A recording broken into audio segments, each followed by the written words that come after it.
it came to me that when we look at most other fields, when you look at the human body, there's medical and physical science, and there's also a religious view. So people talk about tamasic food, and then what is holistic food for everyone. When you look at the universe, the astronomy, the scientists have got a particular view of what the universe is like, and then there's also a religious view. So there's a Jain map of the universe. Same thing with meditation in yoga. People, there's a modern perspective, people do asanas, exercises, people talk of breathing exercises, and there's also a religious view that if you look at Acharya Mahapragya, he says that the chakras are associated with the endocrine glands of the human body. So there's always the blend of spirituality and modern sort of perspective.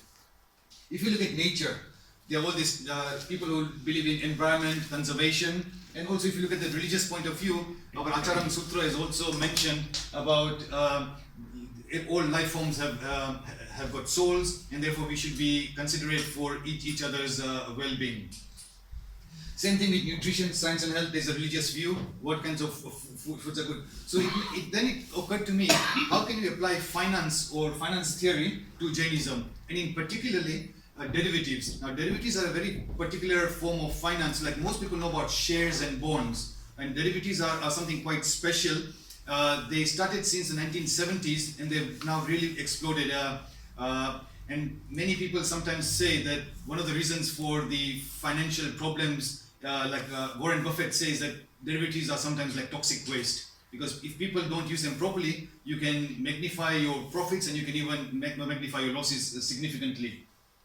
So the purpose of today's talk is giving a brief overview of what derivatives are from a finance perspective, and then eventually towards the second part of my talk, I'll try to link that to Jainism to see how the principles of derivatives can be applied to the Jain point of view.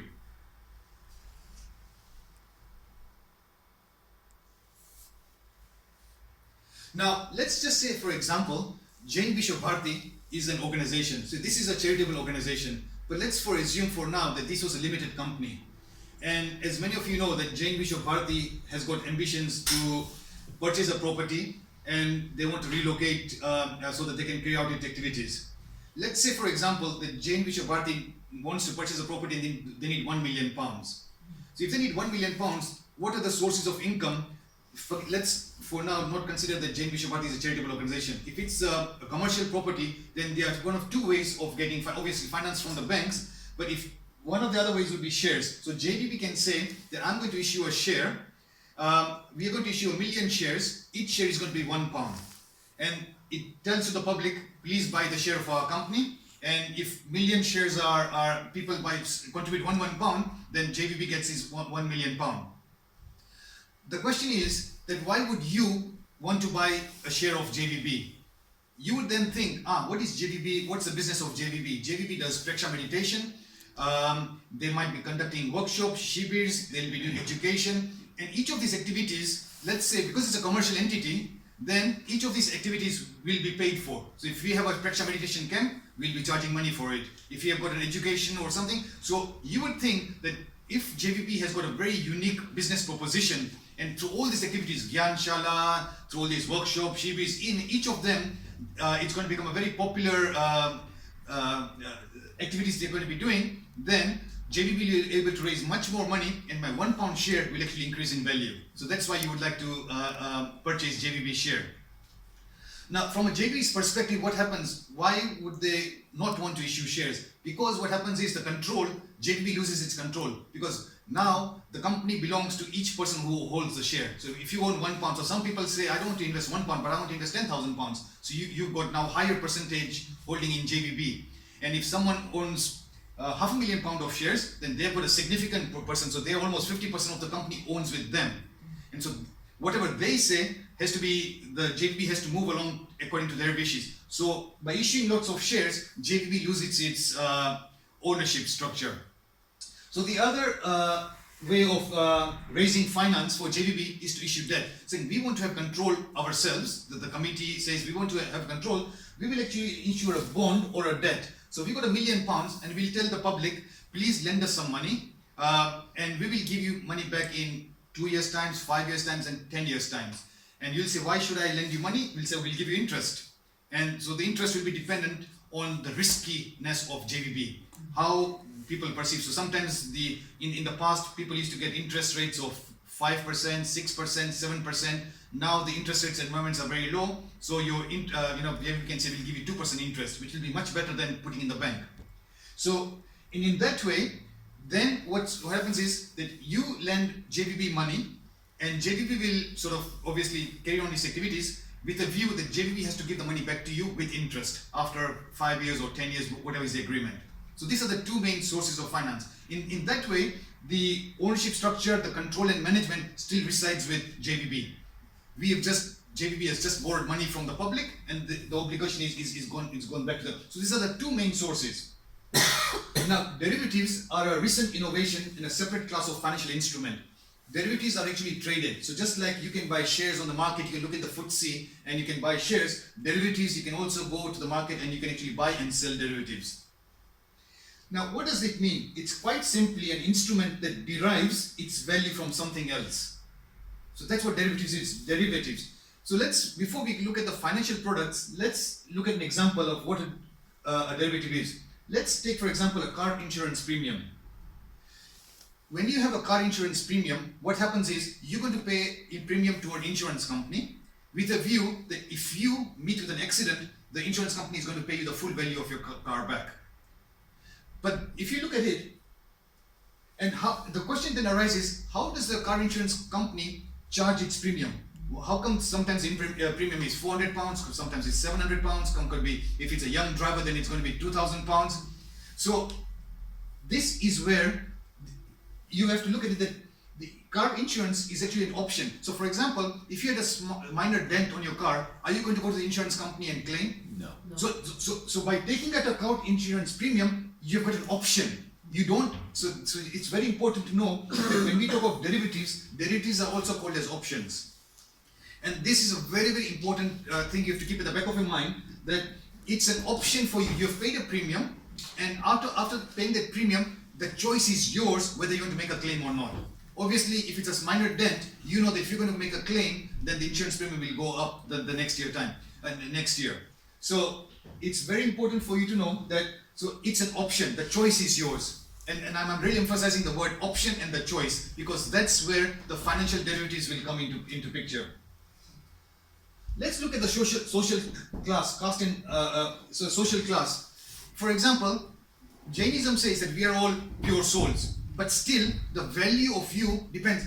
You belong to this caste here. You are the son of so and so. So your importance in society is being derived from something else, because otherwise we are all the same. We are all equal. But sometimes people say, "Oh, look at this person here. He's the chief executive of this company." So the person's choice. The person's value is actually deriving. Your value is being derived from something else. Either your social background, your family background, your educational background, or your financial status. So your value is actually being derived by something else. So you can see where derivatives comes in, that your value of something has to come from something else. It's not your own value. The value is coming from something else. Now, option is an example of a derivative. The most important thing which we'll discuss later on, that options have a non-linear payoff. Now, what does a non-linear payoff mean? If you buy a share, so if you buy a share of £1, if that £1 goes to £1.50, you'll make 50 pence profit. If that £1 share goes down to, 50 pence, you have lost 50 pence. It's a linear product. The more the share price goes, you'll make a direct profit. The more the share price goes down, you'll make a loss. So it's a very linear product, up and down, just depending on the share price movement. Whereas a derivative is something quite different. You are going to be paying something, so you have paid, so that's a negative. You can see profit, so this is on the negative side. You've paid something, so that's negative. But you only make a profit if certain conditions are met. So let's look at your car insurance premium. You've paid a premium, so that's out of your pocket, car insurance premium. If your car is a write-off, then you get a full value of a car back. So you can see now there's a profit here if you exercise it. But if it's a minor dent, you'll say, no, I think there's no need for me to exercise. So the option is yours. So it's a non-linear payoff. So you've paid a premium, and you'll only gain if you exercise, I now, because the car has been written off, let me get the full value of the car back, so that then you'll get the full value of your car. So it's a non-linear payoff. Otherwise, what happens every year, you lose your premium. So every year you've paid premium and you've lost that premium. And I'm giving you this insurance example, and we'll look at the same example when you look at shares. Okay, so we'll look at that a bit later on. So let's look at what an Oxford English Dictionary definition is. Option. What is an option? The right or power of choosing. And this is fundamentally the essence of derivatives. Derivatives are giving you the right or the power of choosing. It's not mandatory. Some party has got the right to exercise, and other party has to fulfill that obligation. So this is very, very important, and that's why it's called option. We've looked at the car insurance premium. The premium depends on the value of the car. So now we are going into the nitty-gritty of how do I choose what's a premium? What's a premium dependent upon? And that's essentially the essence of what I'm trying to get to, because eventually there were Black and Scholes, there were two Nobel laureates in America who actually found out the value of finding a derivative. How do you actually find the value of an option? So I'm leading towards that. So to look at the car insurance premium, which is the value of the option, it depends on the value of the car. So if it's a small mini car, then the premium will be less. If it's going to be a Rolls Royce, the value is going to be. So it depends on the spot value, the value of the underlying. Because the premium, which is a derivative, it depends on the car. The premium is depending on something else. And what is this something else? The value of this, the spot value of the car. It depends on the postcode. So if you are staying in a very small rural area, then they'll say, there are very few people living in this area, the density is very small, the chances of accidents are very low, so the premium is going to be low. But if you're staying in a cosmopolitan city, then it's going to be very high. And in financial jargon, what is this? Volatility. So what does volatility mean in financial jargon? Volatility means something which is going to fluctuate so much, that's very volatile asset, and something which is going to go very small, that's less volatile. So in financial jargon, the postcode means volatility, and what that implies is that if the volatility is low, then the value of the option is low. But if the volatility is high, then the value of the option is going to be much higher. And again, this will come clear when you look at this example of the stock price. The other factor which determines the premium of this of your car insurance premium is the duration. How long do you want the insurance premium for? Do you want it for 6 months? I just want to insure my car for 6 months. Then the premium will be this X amount. But if you want to insure it for 1 year, then it's going to be twice the amount. So the value of your premium depends on the duration. How long do you want the option for? So greater the duration, greater is going to be the value of the premium. And bear in mind, I'm going to be discussing all this from a financial perspective and then link that to spirituality. Other examples is, for example, a piece of land with potential oil. So there is Shell company. They want to say that we've now got a piece of land here, and they now need to actually drill, and with a view that we do not know if oil is going to be there. But the initial outlay is going to be a huge amount of money to actually even find out whether the oil is going to be there. So the option is theirs. It's not mandatory that they need to actually drill. So the option is, so the committee or the directors will say, should we actually engage in this? And what's going to determine that? The value of the oil. If the price of the oil has really dropped down, they'll say, why should I spend all this amount of time and effort to drill? Maybe I'll find oil. And if I do find oil, the price of oil has gone so down that it's not even worth me doing all this. So it depends. So that's a spot value, the value of the oil. So that determines whether they want to do it. But again, it's an option. Research and development. Many of the biotech companies have to decide, okay, should we spend lots of money trying to come up with a new medicine? First of all, will it meet the FDA approval, the health department's approval? If it does, how widespread is this disease? Is this disease sort of very small and only very few percentage of the population gets this disease, or is it a very, very widespread disease? So all this, they have to do. So these are all options. So all the people who are here have to decide, should I do this or should I do that? It's not mandatory. And all these options have got some value. Education is a degree. So if I want to say that let's educate our children, fine, so the children have been educated. After the education, the choice is theirs whether they want to work in that field and to make money, or they can say, look, I just don't want to do anything, I just want to sit back. So again, that's an education. Education is a choice, and that choice has got certain value. That's, yes, if you're well educated, then your prospects are much, much greater. Religion can also be viewed as an option. No one is forcing anyone to pursue spirituality. And we'll see that why it's a valuable option. So this again is an option to us. The fact that we've been born as Jains or as Hindus, as Christians, as Muslims, that's fine. But the right to exercise our philosophy is our choice. No one can force us to practice it. Now let's really look at the financial options. Now, a financial option or derivative, they are all synonymous words, is an instrument that gives its holder the right, but not the obligation, to buy or sell something at a fixed price in the future. So this is a definition of a financial option. An instrument that gives its holder the right. So it's not it's your choice, but not the obligation. It's not mandatory to buy or sell something at a fixed price in the future. So the right to buy is called a call option, and the right to sell is called a put option. So these are two kinds of options which are traded in the markets, in the financial derivatives market. So if you open up your Financial Times, or if you go to the CBOE websites, you'll actually see that these are call options, and there are prices of call options and put options being traded in the market. Now let's see what is a call option, and let's see what is a put option. Okay, if you buy a call option, you pay a deposit or premium for the right to buy something into the future. So let's say, for example,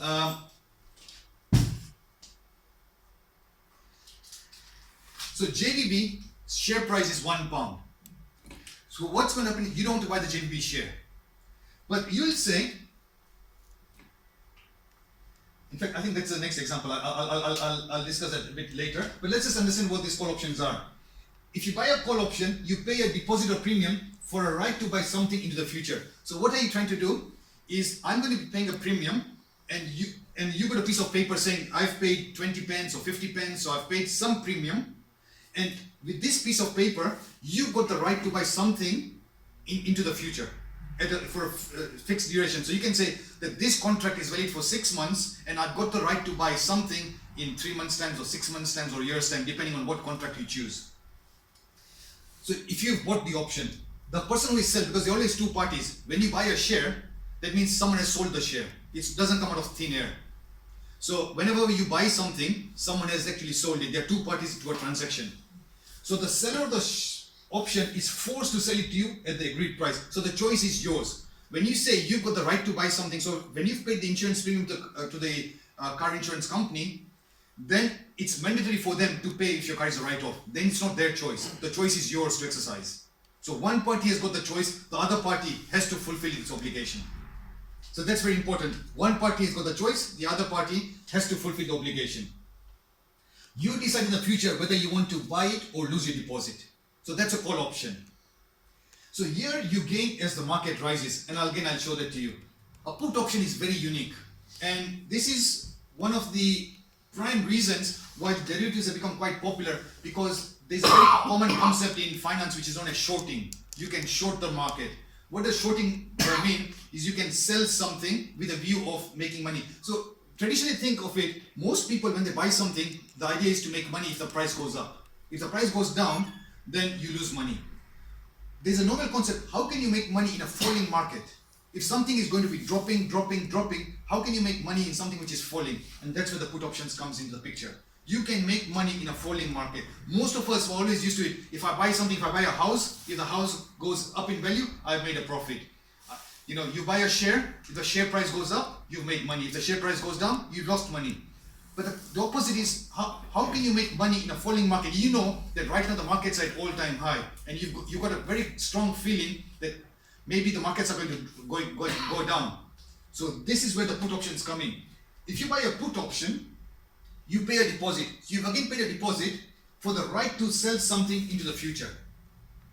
So you've paid something, and now you don't have the right to buy, but you've got the right to sell. Now it's very important to realize that when you've got the right to sell, you do not own the asset. You'd say, I'm going to sell this house. But you don't own the house. How can you enter into a market and saying, I'm going to sell this house? When the asset You can only sell something which you own. You can sell, I've got my watch, I'm going to sell my watch, I'm going to sell my phone. If you own the asset, you can sell it. But how can you enter into an agreement and say, I'm going to sell something to you, but I don't own the thing?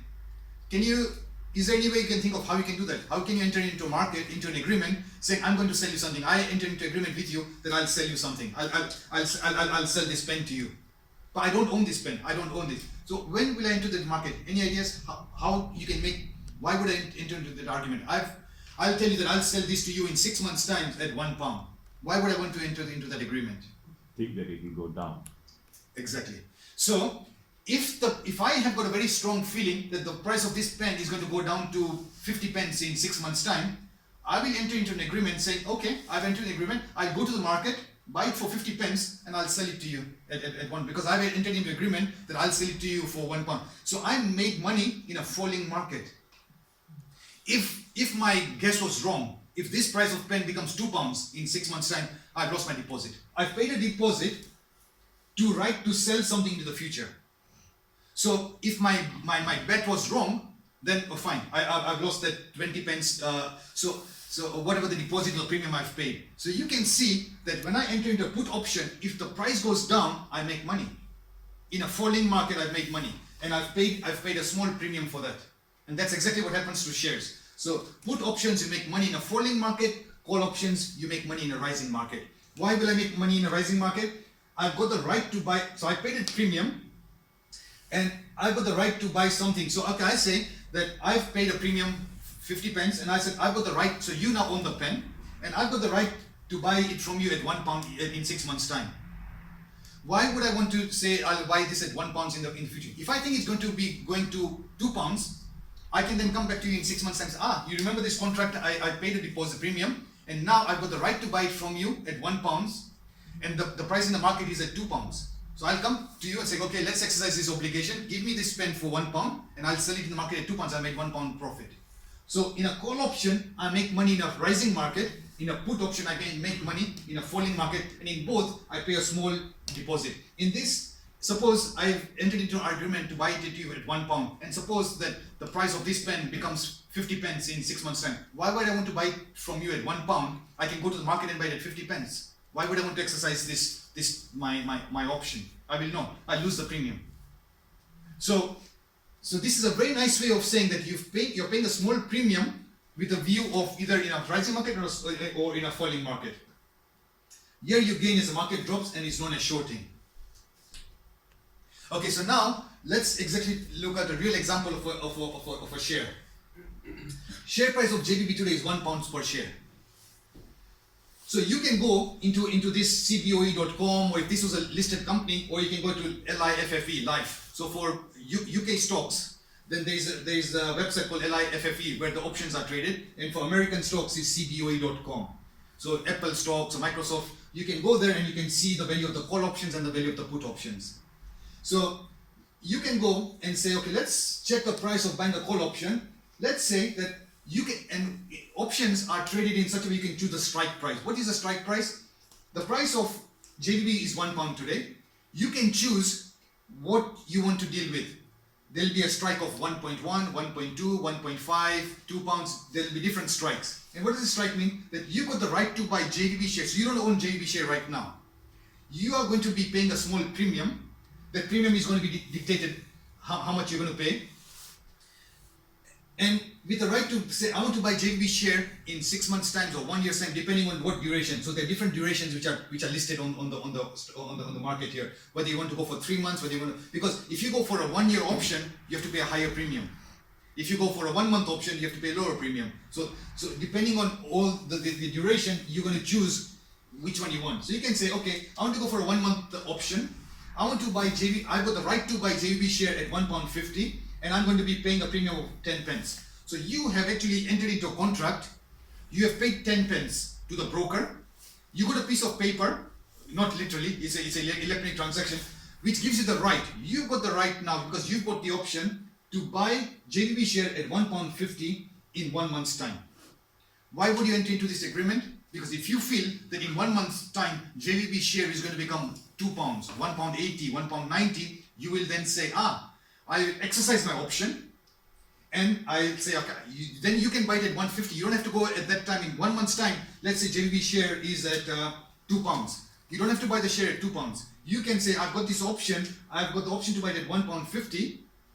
So if the share price rises to £2 by 16 Feb 2018, then you buy it at 150, can immediately sell at £2, and you've got an immediate profit of 50 pence because you bought it at 150. The price of JVB share in the market is £2 and it's 50, but you have to deduct your 10 pence because you paid a premium for this option. So the actual profit is 40 pence. Now look at it. If you had bought just JVB share at £1, right? Just the share, forget the option. And if it became £2, what's happened? You've actually doubled your money. So you made £1, so you doubled your money. So from £1, it's become £2. Your 10 pence, let's look at it in the same way. If you didn't buy the option, you just bought the derivative. You bought one derivative and you paid just 10 pence for it, not even £1, just 10 pence. And the profit you've made is 40 pence. Just for the same price movement, from £1 to £2, your share price you just made, you double your money. In this, you actually quadrupled your money. 4 times. By just paying 10 pence premium, you've just made 40 pence. So you've not doubled your money, but you made it 4 times. And that's called leverage. So that's why they are known as very, very dangerous. If you don't use them properly, you can make lots of money or you can lose lots of money at the same time. So that's exactly how it is here. So this is the profit and this is the share price. JVB share price is £1 here today. And the beauty about the options are, you don't have to wait until 16 February 2018. Suppose you do the transaction today, and by Tuesday or Wednesday, the share price of JVB goes from £1 to say £1.30. It's not even going to £2. But because it's actually going up, the chances of it hitting 150 are quite higher. Your 10 pence premium will actually become 25 pence or 30 pence. Because now the market says, because you bought it at 10 pence, now the chances are that it's the share price of JVB has gone from £1 to £1.30 just in 3 days time. This same value of this option is not now 10 pence, it's now going to be 25 pence. And so this is where, what determines this is where we are going to. That's the option pricing model. That how do you determine this premium value? And you can then trade, you don't have to wait until Feb 2018. You can go to the market and say, I bought it at 10 pence, I want to sell it at 25 pence. I don't want to wait until the maturity. But what happens is that if the share price, if your bet was wrong, if the share price of JVB remained at £1 or even less than £1.50, then you just lose the premium. You don't exercise it, and that 10 pence that you paid, that's gone.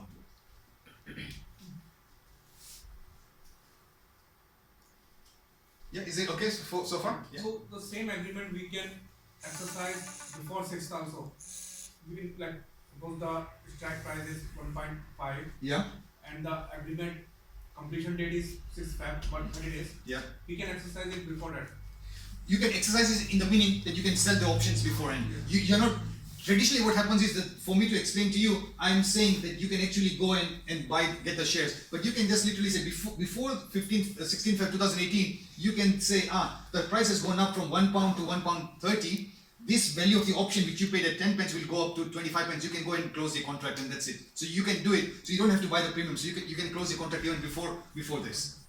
And therefore they are known as in the actual definition of financial markets. There are 2 kinds of options: European options and American options. So there are one set of options which can be exercised anytime, and the other options can only be done on this date. That doesn't matter what happens in between, only what's here. And those options are not very popular because you just only on this date, whatever is the price, that determines the value of the option. And so those options are not very popular. The ones which are popular are you can exercise at any time. Right. Yeah. There's nothing wrong in a person trading in these derivatives and consider it as gambling and really not religious to do a trade like this. So I think basically what happens is that, so your question is that if you deal with derivatives, Yeah, is it really gambling, and is it illegal? Not illegal, but not really for our Jainism. okay, so in financial markets like anything else, there are 2 ways you can use derivatives. One is for you bought something and you are protecting yourself. So those are legitimate transactions, and others are known as speculation. So the speculation could be gambling, and you can say that whether it fits with the Jain values is that it's questionable. But with any of these things, you could. So I'll show. We can discuss it a bit later. That if you can use this as protection also. So if you're using it as protection, then they're legitimate instruments. But if you're using it, so it's almost like a knife. A doctor can use a knife to treat patients, that's good, but you can use a knife to kill someone. So then that could be wrong. So I think with anything else, whether they are right from a religious perspective, then you look at it from both perspectives. If you use it generally I'm just using this to explain spirituality. In a very technical sense, this is all mundane things. This does not have got any relevance to spirituality. Shares, bonds, derivatives. So technically, if you're going to become like a monk, then all this is irrelevant. You are just purely concerned about your spiritual welfare. But because we are householders, and this is just trying to say that this is there. So if you ask a monk, સારું છે કે ખરાબ છે, તો એ એમ જ કહેશે ને કે તમે આત્માનું કલ્યાણ જ કરો. આમાં તો there's no need to consider anything. This is all taking away you from your real goal. So that's from a very pure puritanical point of view. But from a practical point of view, we are householders. We need to make a living, and so therefore you can choose whether you want to engage in a proper way, or you also want to engage in some kind of speculative point of view. But that's your choice. But how can you say that you're doing it for protection? In what way you mean protection? Okay, so protection could be that, for example, you've actually bought some share. You bought JVB share, and what then? So you have physically bought the shares, and then what happens is you're worried that JVB no £1 no share share. So kale avine 50 pence suggested to thase maru. I'll be losing a lot of money. You're worried about the price of it going to. You can then buy a put option. You can buy a put option saying, I want a 1 year protection. I don't mind paying 20 pence, 30 pence extra. But if the share price of JV drops from £1 to 10 pence, then I want to be protected. So depending on the strike price which you choose, whether it's £1.80, £1.70, that's your risk appetite. £1 no share, 80 pence I don't mind. But if it falls below 80, then I lose sleep. I want protection at 80 pence. If it falls anywhere below 80 pence, so you can go to the market and say, I want to buy a put option, strike price 80 pence for 1 year. What is the premium? So you can see the premium here, and you pay that. So if it's going to go below, if it becomes 50 pence, then you are going to get the difference from 80 pence to 50 pence. You've got that. So really it's hedging. That's hedging. Yeah. So exactly that's the way. So financial instruments can be used for hedging, or it can be used for speculation. Speculation means you don't own the share, you just want to play the market, you just want to short, you just want to go. So that's one way.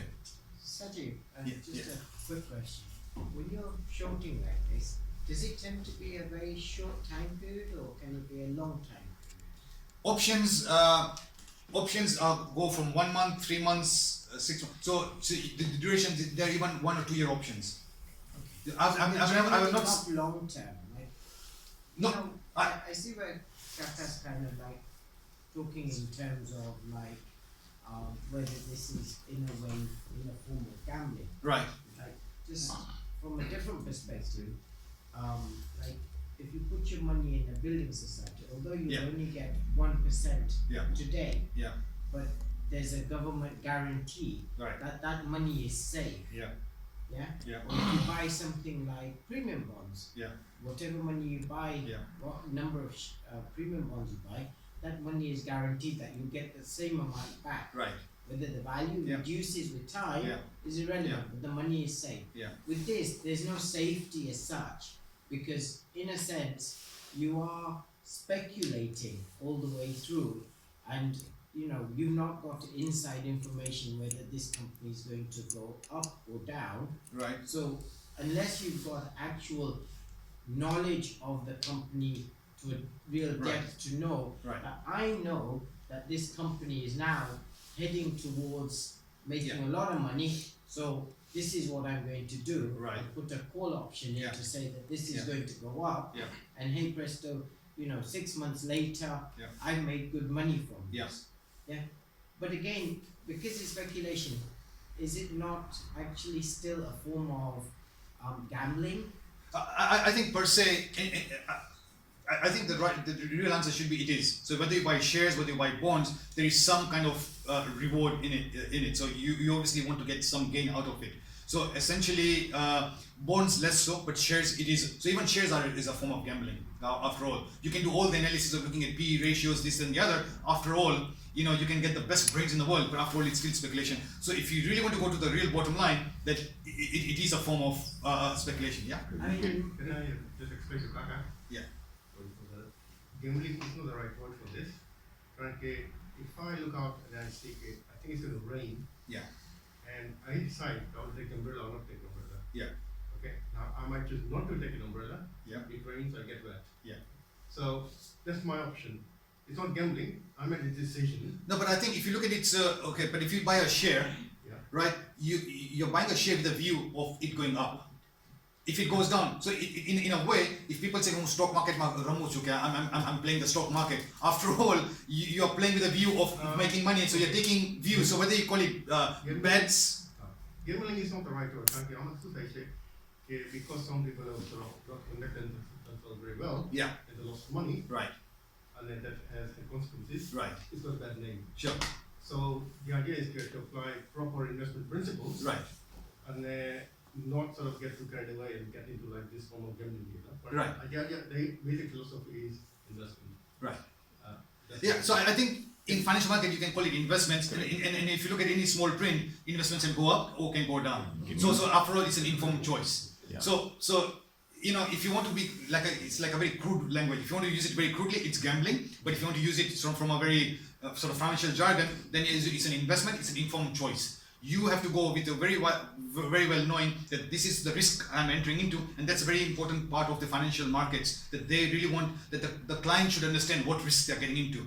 And many of these derivatives, there have been a lot of law cases whereby the salespeople have been selling products to the clients, and the clients then come and say, I didn't understand. Like, if you know, in the past there were CDOs, commercial debt obligations, and CSOs, and these are very complex products based on this. And then people then came up and saying, they've dropped in value significantly, and then the clients say, we didn't understand the risks implied, and there were a lot of legal cases based on that. So I think you're right. So it's a very informed choice. You have to understand what you're getting into, and then it's fine. Then you know, whether you call it gambling, whether you call it investments, that's it's a calculated risk. Yeah. Then So- you don't call it gambling. yeah. So let's look at it from a very quickly from a put option example. Share price today of JVB is £10 a share. You check the price of buying a put option at strike 7. So now the price of JVB is so high, you now feel that the market's at top end. The only way it's now for it to go down. That's again a view. It could go from £10 to £20 or £30, but you feel that the price now it's going to go down. So you can go and say, I want to choose a strike price of 7. So this strike price is your choice. There will be a strike price of 9, 8, 7, 6, 5, 4. If the strike price is 4, that means the premium you're going to pay is very low, because the protection is, the chance of it going from £10 to £4 is so low that for you to buy that protection, someone say the premium is going to be below. If you want to buy a protection, it's at £10 and £9, the premium you have to pay is very high. So you have to make these choices that how much do I really want to do the protection. The maturity is against your choice. Do I want protection for 1 month, 3 months, 6 months, 9 months? But you cannot say I want 27 days. So they are fixed contracts, 1 month, 3 months. So and those you can see when they are listed, and then you'll pay a premium. If the share price falls to £5 by 16 Feb, then what happens is, remember, when you have done this, you have sold something. You got the right to sell something, but you don't own it. So if it has gone down to £5, you can go to the market. You can say, I'll buy it at £5. You sell it immediately at £7 because you got the right to sell. One person has got the right to sell. You've made an immediate profit of £2, but you've already paid a premium of 10 pence. So you made about £1.90. So as you can see, look at this graph here.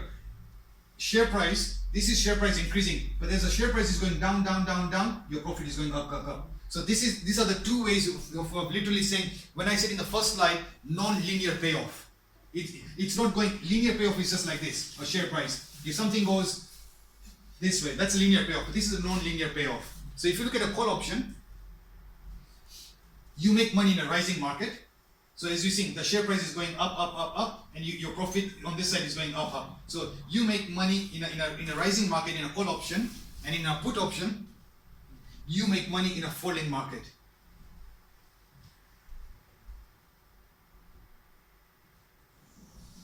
So yeah, sell something you don't own, you buy it cheaper later, sell high, buy cheap. Just the opposite. Like generally more people will say, buy low, sell high. This is the exact opposite. You sell high, buy cheap. I've got the right to sell something and with a view of it, of buying it cheaper. So the options market have been active since the 1970s. They are traded on the London International Financial and Futures Exchange since 1992.